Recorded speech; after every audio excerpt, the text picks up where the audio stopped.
Hi there, Helen Wilkie with your 5-minute author notes. Today I want to tell you a little story that will help you to learn from my mistake. I did tell you at the beginning of the series that although my clients are all writing nonfiction, I also write fiction.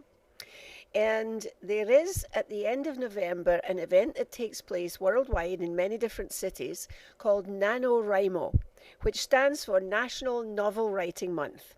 And the idea is that during the month of November, groups of people get together in different cities and they write together. And the goal is to write the first draft of a 50,000 word novel during the month of November, which is pretty crazy actually, but I decided to try it.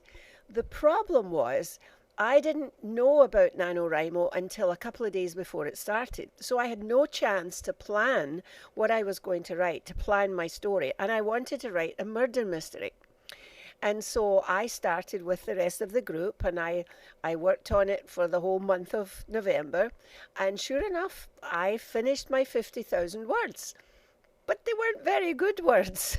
And the fact is that when I went through it to start thinking about the next phase, I saw there was more holes in the plot that you could drive a truck through, and I had no idea how to sort it.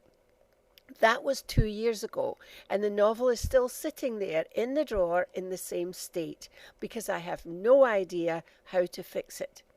The problem was I started writing without any plan.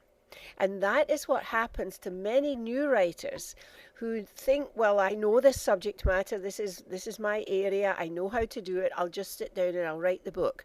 And they basically sit down and they start writing without a plan.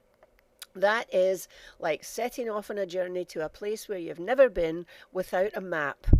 It will result in lots of false turnings and lots of starting over again and lots of frustration.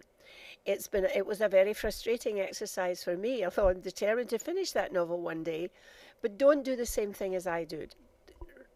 Respect the process, and that's one of the reasons why you're following this series, because I am going to be going through the process with you. I've already done some of that, but some of these videos are going to be focusing on individual steps in the process so that you won't get stuck in the weeds the way I did. Okay, no homework this week.